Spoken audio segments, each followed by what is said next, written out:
जी, नमस्कार, आदाब, सत श्री अकाल, वेलकम और सभी लोगों का अभिनंदन है, हार्दिक स्वागत है, हार्दिक आभार है। तो आप लोग जानते हैं कि हमने कल कंप्लीट किया लेजिस्लेटिव असेंबली यानी कि विधानसभा, और आज हम उसके बारे में और डिटेलिंग में पढ़ेंगे। सबसे पहले आज हम पढ़ेंगे जो हमारे स्पीकर होते हैं और जो हमारे डिप्टी स्पीकर होते हैं उनके बारे में हम पढ़ेंगे कि विधानसभा का जो सभापति सॉरी जो अध्यक्ष होगा और जो उपाध्यक्ष होगा वो किस तरीके से जो है उनका एक सिलेक्शन होता है, उनका कार्यकाल कितने वर्ष का होता है, वो सभी बातें कंप्लीट करेंगे। और उसके बाद हम बात करेंगे एमएलए के बारे में, और उसके बाद फिर हम स्टार्ट करेंगे लेजिस्लेटिव काउंसिल यानी कि विधान परिषद। ठीक है, चलिए तो हम सबसे पहले हेडिंग डालेंगे लेजिस्लेटिव असेंबली में स्पीकर और डिप्टी स्पीकर।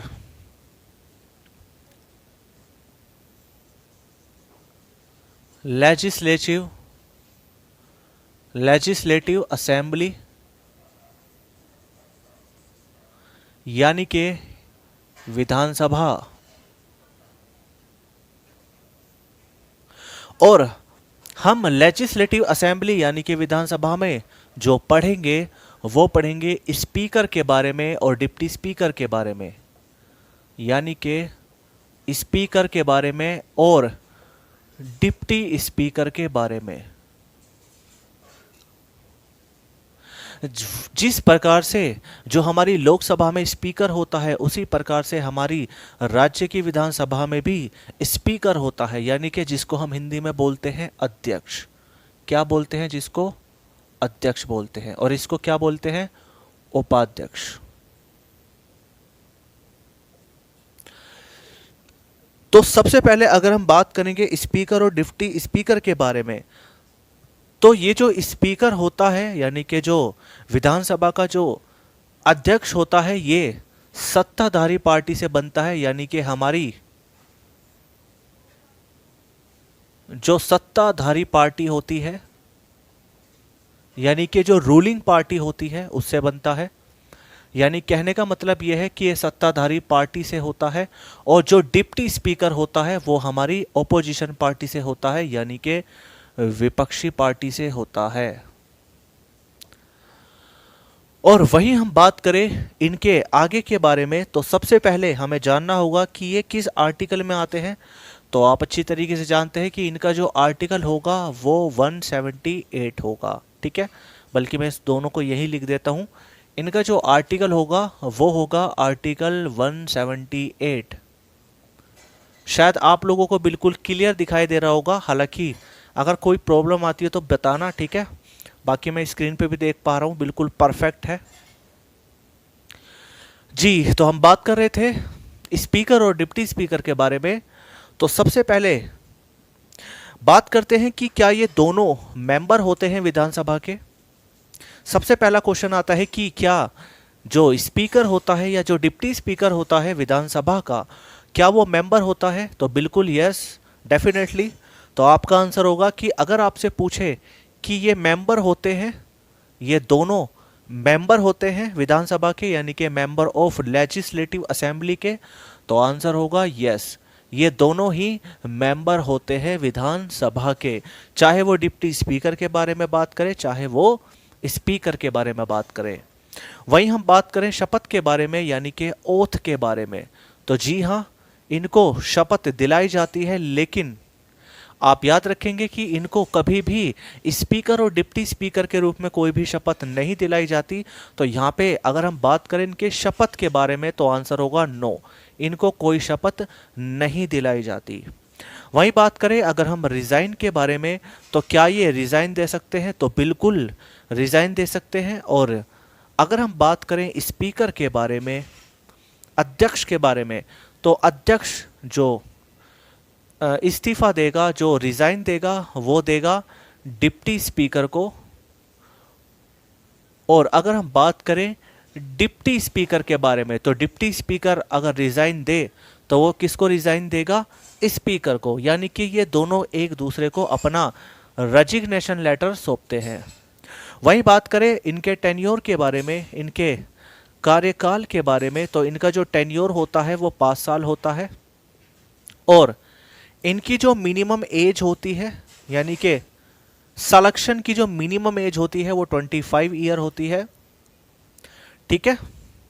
और इनकी जो मैक्सिमम एज होती है वो होती है आपकी नो लिमिट, ठीक है। क्या होती है बच्चे? नो लिमिट होती है, ठीक है। इनकी जो सैलरी, इनकी जो एज होती है वो नो लिमिट होती है, ये मैंने आपको बताया था। तो इसको नोट कीजिए फटाफट से।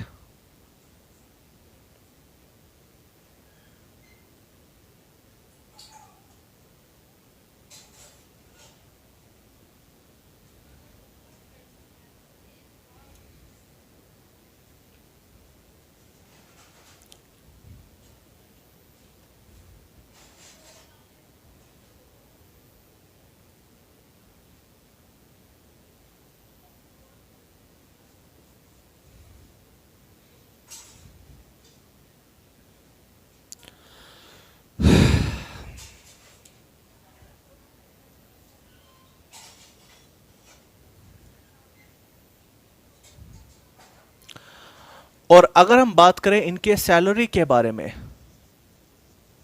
तो इनको जो सैलरी मिलती है वो मिलती है consolidated consolidated fund of state से, यानी कि राज्य की संचित निधि से। और अगर हम बात करें इनके इलेक्शन के बारे में, तो इनका जो इलेक्शन होता है वो इनडायरेक्ट होता है, जिसमें total MLA of legislative assembly होते हैं, यानी कि इनका जो इलेक्शन होता है वो होता है इनडायरेक्ट, ठीक है। इनडायरेक्ट इनका इलेक्शन होता है, ठीक है।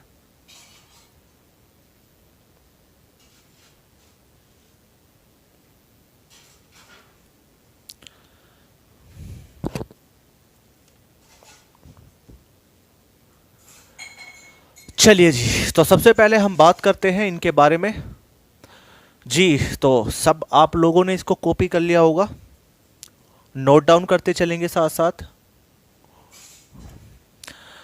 जी। तो हम बात कर रहे थे लेजिस्लेटिव असेंबली के बारे में, और सबसे पहले हम बात कर रहे होंगे स्पीकर और डिप्टी स्पीकर के बारे में। स्पीकर और डिप्टी स्पीकर के बारे में। और स्पीकर जो होता है, जो विधानसभा का अध्यक्ष होता है, वो, ओए बाहर जाओ, बाहर निकलो यहाँ से,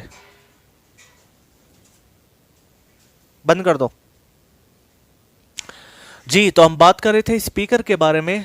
तो स्पीकर जो होता है वो सत्ताधारी पार्टी से होता है। और वहीं बात करें हम डिप्टी स्पीकर के बारे में, तो डिप्टी स्पीकर होता है विपक्षी पार्टी से, यानी कि जो विधानसभा का जो अध्यक्ष होता है वो होता है सत्ताधारी पार्टी से, यानी कि रूलिंग पार्टी से। और जो उपाध्यक्ष होता है वो विपक्षी पार्टी से होता है। और आप अच्छी तरीके से जानते हैं कि रूलिंग पार्टी और अपोजिशन पार्टी किसे कहते हैं। वही बात करें सबसे पहले, क्या ये दोनों मेंबर होते हैं विधानसभा के? तो बिल्कुल यस, मैंने आपको भी बताया कि ये दोनों के दोनों मेंबर होते हैं, सदनों के दोनों दोनों, मतलब कहने का मतलब ये है कि विधानसभा के सदस्य होते हैं। वहीं बात करें ओथ के बारे में, तो इनको कोई भी शपथ नहीं दिलाई जाती। इनका रिजाइन बिल्कुल होता है, अगर स्पीकर रिजाइन देगा तो डिप्टी स्पीकर को देगा, और डिप्टी स्पीकर रिजाइन देगा तो स्पीकर को देगा। इनका जो कार्यकाल होता है वो 5 साल होता है। 5 साल का मतलब ऐसा नहीं है कि ये 5 साल तक काम करेंगे, ये चाहे तो पहले भी रिजाइन दे सकते हैं। वहीं बात करें मिनिमम एज के बारे में, तो इनकी जो एज होनी चाहिए वो 25 कंप्लीट एज होनी चाहिए। क्योंकि आप अच्छी तरीके से जानते हैं कि अगर कोई भी मेंबर विधानसभा का मेंबर बनेगा, कोई भी व्यक्ति विधानसभा का सदस्य बनेगा, तो उसकी जो क्वालिफिकेशन होती है, उसकी क्वालिफिकेशन में जो पहला पॉइंट होगा वो यही होगा कि कंप्लीट एज 25 ईयर, यानी कि उसको विधानसभा का सदस्य बनने के लिए 25 साल की आयु पूर्ण कर चुका हो। और चूंकि ये पहले भी मैं आपसे कह चुका हूं कि ये ऑलरेडी जो होते हैं ये विधानसभा के मेंबर होते हैं, और जो विधानसभा के मेंबर होंगे उसके लिए जो एज होगी वो 25 ईयर होगी। यानी कहने का मतलब ये है कि अगर ये मेंबर बने विधानसभा के, या स्पीकर बने, या डिप्टी स्पीकर बने, इनकी जो मिनिमम एज है वो 25 ईयर होगी। वहीं बात करें मैक्सिमम एज, तो इसकी कोई भी लिमिट नहीं है। और वही बात करें सैलरी के बारे में, तो इनको जो सैलरी मिलती है वो कंसोलिडेटेड फंड ऑफ इंडिया से मिलती है, यानी कि राज्य की संचित निधि से मिलती है। और वही बात करें हम इलेक्शन के बारे में, तो इनका इलेक्शन होता है इनडायरेक्ट, और इनके इलेक्शन में जो भाग लेते हैं वो टोटल एमएलए होते हैं, total MLA of legislative assembly. जो विधानसभा के जो एमएलए होते हैं वो इनके चुनाव में हिस्सा लेते हैं। ठीक है, तो ये पूरी तरीके से कंप्लीट हो गया है। और बाकी आप एमसीक्यू करते रहे, जिससे कि मुझे ये भी पता लग सके कि क्या कोई ऐसा नया कॉन्सेप्ट तो नहीं है जो मेरे से मिस हो गया हो। ठीक है, और दूसरी बात यह है कि क्वेश्चन उसमें वही प्रॉब्लम आएगी, आप लैंग्वेज, अगर क्वेश्चन की लैंग्वेज थोड़ी सी प्रॉब्लम है तो ही वो क्वेश्चन आपसे नहीं बनेगा, अदरवाइज आप सारे क्वेश्चन कर लेंगे जी। तो सबसे पहले अब हम बात करते हैं आगे के प्रोसेस के बारे में। इसको कॉपी कर लीजिए। अब हम बात करते हैं इनके इलेक्शन के बारे में, है ना, थोड़ा सा इनके बारे में डिटेलिंग बात करते हैं।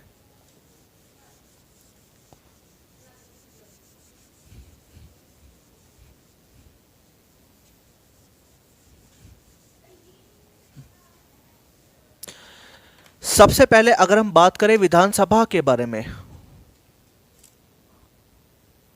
विधानसभा के बारे में यानी कि लेजिस्लेटिव असेंबली के बारे में, तो इसको डिसोल्व कौन कर सकता है?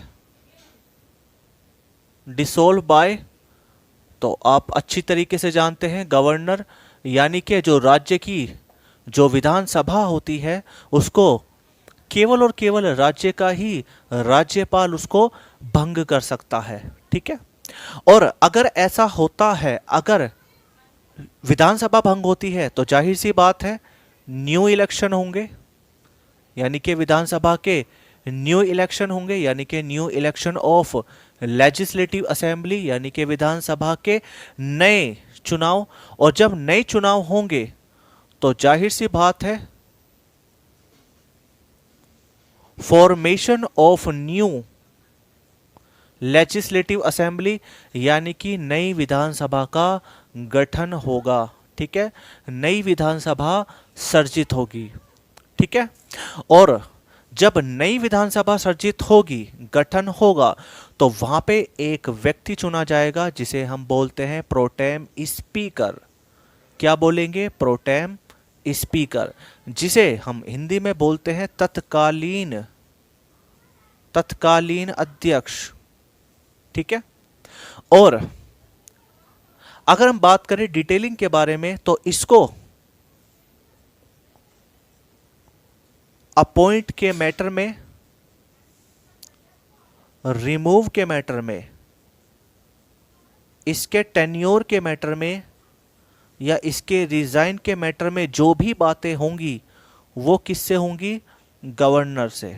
ठीक है, अभी मैं एक्सप्लेन करूंगा, सब चीजें एक्सप्लेन करूंगा, बिल्कुल भी टेंशन ना लीजिएगा। और यदि हम बात करें ये व्यक्ति कौन होता है, प्रोटेम स्पीकर कौन होता है, तो ये भी आप जानते हैं senior most of member of legislative assembly, ये भी मैं आपको अभी बताऊंगा। ठीक है, और सबसे पहले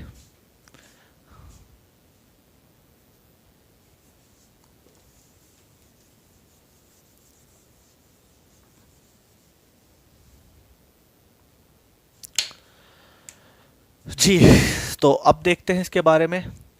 देखिएगा, अगर हम बात करें विधानसभा के बारे में, यानी कि लेजिस्लेटिव असेंबली के बारे में, तो यहाँ पे इसको जो भंग करने का अधिकार होता है वो केवल और केवल राज्य के राज्यपाल के पास होता है। यानी कहने का मतलब ये है कि अगर हम बात करें अपने उत्तर प्रदेश के बारे में, तो उत्तर प्रदेश की जो विधानसभा होगी उसको जो भंग करने का अधिकार होगा वो केवल और केवल उत्तर प्रदेश के राज्यपाल के पास ही होगा। ठीक है, अब अगर राज्यपाल इसको भंग कर देते हैं विधानसभा को भंग कर देते हैं तो देन नए इलेक्शन होंगे। किसके लिए?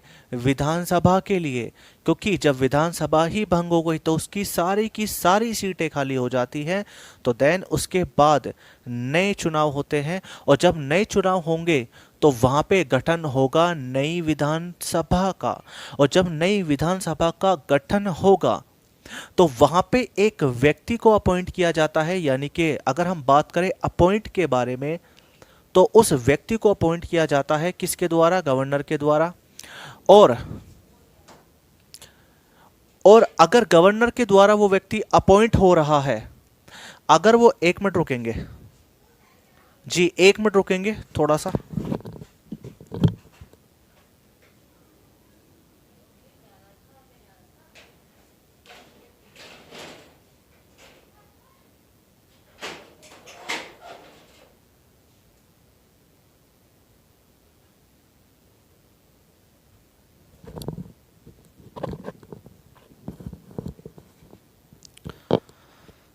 जी, तो अब बिल्कुल डिस्टरबेंस कंप्लीट है, सबको मैंने बाहर भगा दिया। चलिए, तो हम बात कर रहे थे formation of new legislative assembly. हमारी नई विधानसभा का गठन होगा और उसमें एक व्यक्ति को अपॉइंट किया जाता है जिसे हम बोलते हैं प्रोटेम स्पीकर। और ये प्रोटेम स्पीकर कौन होता है? तो ये व्यक्ति होता है senior most of member of legislative assembly. यानी कि जो हमारी विधानसभा, बल्कि इसको ऐसे लिख लेते हैं, senior most MLA of new legislative assembly. ये लैंग्वेज ज़्यादा अच्छी रहेगी, ठीक है। तो इसका मतलब ये होगा कि जो हमारी नई विधानसभा होगी उसका, उनके जो एमएलए होंगे, यानी कहने का मतलब ये है कि जो नई विधानसभा में जो सबसे वरिष्ठतम एमएलए होगा उसको बनाया जाता है प्रोटेम स्पीकर। और जरूरी नहीं कि वो एज में सीनियर हो, नॉट एट ऑल। वो व्यक्ति होगा जो सर्वाधिक बार मेंबर रह चुका हो विधानसभा का, उसको हम बोलते हैं सीनियर मोस्ट, यानी कि वरिष्ठ मेंबर, ठीक है। तो जो ये व्यक्ति बनता है प्रोटेम स्पीकर, वो होता है senior most of MLA of new legislative assembly, आपको मैंने बताया। और उसके बाद अगर हम बात करें प्रोटेम स्पीकर के बारे में, यानी कि तत्कालीन अध्यक्ष के बारे में, तो इसको अपॉइंट किया जाता है गवर्नर के द्वारा। अगर इसको हटाना हो तो गवर्नर के द्वारा हटाया जाएगा। इसका कार्यकाल जो भी होता है वो गवर्नर तय करते हैं। और रिजाइन अगर ये दें खुद प्रोटेम स्पीकर, तो ये किसको देंगे? गवर्नर को देंगे। लेकिन सवाल ये आता है, बल्कि टेन्योर की जगह आप ओथ ले लीजिए तो ज़्यादा बेटर रहेगा, क्योंकि ज़्यादा इनका टेन्योर होता नहीं है। क्यों नहीं होता, मैं उसका रीज़न बता रहा हूँ। क्योंकि इनके कुछ कार्य होते हैं जिसके बारे में अभी हम डिस्कस करेंगे, और उस कार्य को कंप्लीट करने के बाद ये खुद ही रिजाइन दे देते हैं, क्योंकि इनको तत्कालीन रूप से बनाया जाता है। लेकिन क्यों बनाया जाता है, इनका ऐसा क्या कारण होता है इनको बनाने का, ये क्या काम करते हैं? तो सबसे पहले देखेंगे प्रोटेम स्पीकर का वर्क। आई होप आपको दिखाई दे रहा होगा, देखना स्क्रीन में। कट गया शायद, मुझे लग रहा है कट रहा है ना। चलो मैं इसको वहां लिख देता हूँ कोने में। इसका वर्क क्या होगा, 1 मिनट रुको।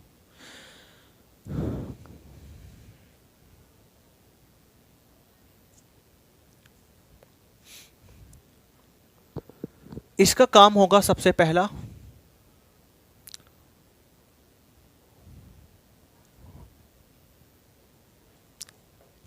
नए एमएलए को शपथ दिलवाना, पहला काम। और दूसरा काम होगा नए स्थायी अध्यक्ष का चुनाव करवाना, ठीक है। ये 2 काम होते हैं, और इसलिए ही इनका जो टेन्योर होता है वो कम होता है, ठीक है। अब ध्यान से समझेंगे।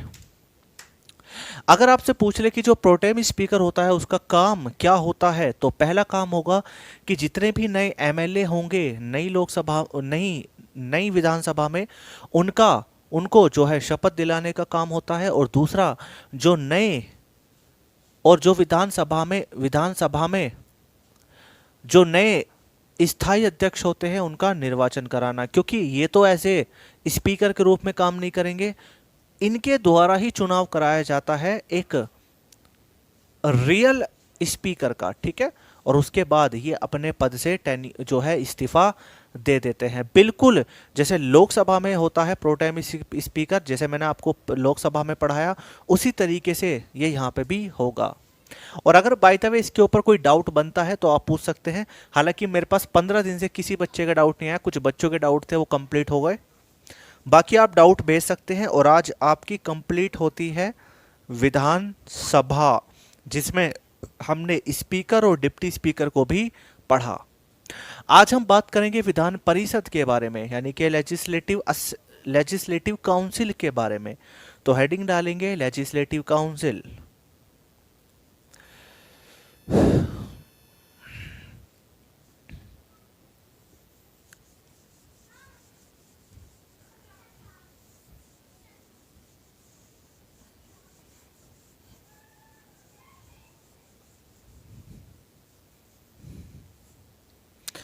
चलिए अभी तो हेडिंग डालेंगे लेजिस्लेटिव काउंसिल यानी कि विधान परिषद। लेजिस्लेटिव काउंसिल यानी कि हिंदी में बोलते हैं विधान परिषद। जी, तो हम बात करते हैं विधान परिषद के बारे में, और यही विधान परिषद का जो आर्टिकल होगा वो होगा 171। विधान जो सभा होती है उसका आर्टिकल है 170 यानी कि 170, और वहीं विधान परिषद का जो आर्टिकल है वो है 171 यानी कि 171। और इसको भी डिफरेंट टाइप के नामों से संबोधित किया जाता है। तो सबसे पहला नाम है आपका अपर हाउस। अपर हाउस यानी कि हिंदी में बोलेंगे इसको उच्च सदन। दूसरा नाम है वीक हाउस यानी कि कमजोर सदन। तीसरा नाम है काउंसिल ऑफ स्टेट। नहीं, काउंसिल ऑफ स्टेट नहीं बच्चे, ये होगा सेकंड हाउस। सेकंड हाउस यानी कि द्वितीय सदन। और एक होगा हमारा परमानेंट हाउस यानी कि स्थायी सदन। और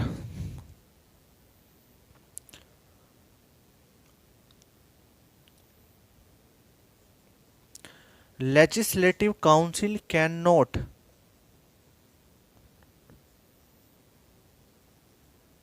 dissolved but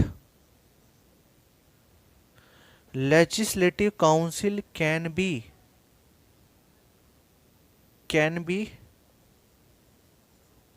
create and remove by parliament।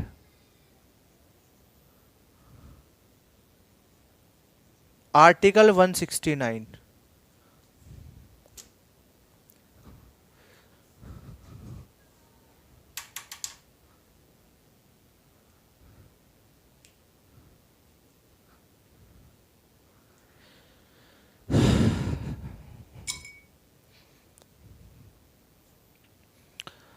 चलो भाई, तो अब इसको कंप्लीट करते हैं। जी, तो लेजिस्लेटिव काउंसिल यानी कि विधान परिषद, जो कि हमारे संविधान के आर्टिकल 171 में है, आप अच्छी तरीके से जानते हैं। और इसको डिफरेंट टाइप के नामों से संबोधित किया जाता है, जिसमें पहला नाम है अपर हाउस यानी कि उच्च सदन। और जी हाँ दोस्तों, आप अच्छी तरीके से जानते हैं कि उच्च सदन क्यों कहा जाता है, क्योंकि कुछ मामलों में इसकी जो एक जो है एक इसकी जो इमेज होती है वो हाई प्रोफाइल होगी, यानी कि कहीं मामलों में ये अपनी बड़ी भूमिका निभा रहा होगा council of sorry Vidhan Parishad. लेकिन जब हम इसके बारे में अभी कुछ पॉइंट्स पढ़ेंगे तो वहाँ पे जरूरी नहीं है कि हर स्टेट में हर राज्य में विधान परिषद हो। दूसरा, वीक हाउस के नाम से भी संबोधित किया जाता है, सेकंड हाउस यानी द्वितीय सदन भी कहा जाता है, और परमानेंट हाउस यानी कि स्थायी सदन। क्योंकि इसका जो टेन्योर होता है वो एकदम फिक्स होता है, इसका कोई भी ऐसा निश्चित कार्यकाल नहीं हो, मतलब कोई भी ऐसा एक निश्चित कार्यकाल नहीं होता, ये निरंतर चलती रहती है। और दूसरी बात कि लेजिस्लेटिव काउंसिल यानी कि Vidhan Parishad can not dissolve, हम इसको भंग नहीं कर सकते, हम विधान परिषद को भंग नहीं कर सकते, लेकिन legislative council can be create and remove by parliament, इसको संसद के द्वारा हटाया जा सकता है या इसको सृजन किया जा सकता है। यानी कहने का मतलब ये है कि इसको रिमूव किया जा सकता है, इसको हटाया जा सकता है। और ये जो आर्टिकल है उस आर्टिकल का नाम है 169, यानी कि आर्टिकल 169 के तहत। ठीक है, तो कल हम कंप्लीट करेंगे लेजिस्लेटिव काउंसिल, क्योंकि मुझे कुछ बैचेस के लिए भी काम करना है, तो उसके लिए आज क्लास को इतनी रखते हैं। कल हम पढ़ेंगे पूरी तरीके से लेजिस्लेटिव काउंसिल, और कल हम कंप्लीट करेंगे पूरी स्टेट गवर्नमेंट, और परसों हम पढ़ेंगे which is known as local government. ठीक है, और जी हाँ दोस्तों, अभी मेरा हाल ही में एक बैच लॉन्च होने वाला है, कॉम्बो स्पेशल बैच, हालांकि उसकी काफ़ी दिनों से डिमांड आ रही थी, तो तैयार रहिएगा स्पेशल कॉम्बो बैच के लिए, जो कि जिसमें दो सेक्शन होंगे, पहला इंडियन हिस्ट्री और दूसरा इंडियन पॉलिटी। चलिए भाई, तो thank you very much, okay bye, take care, good night, bye bye.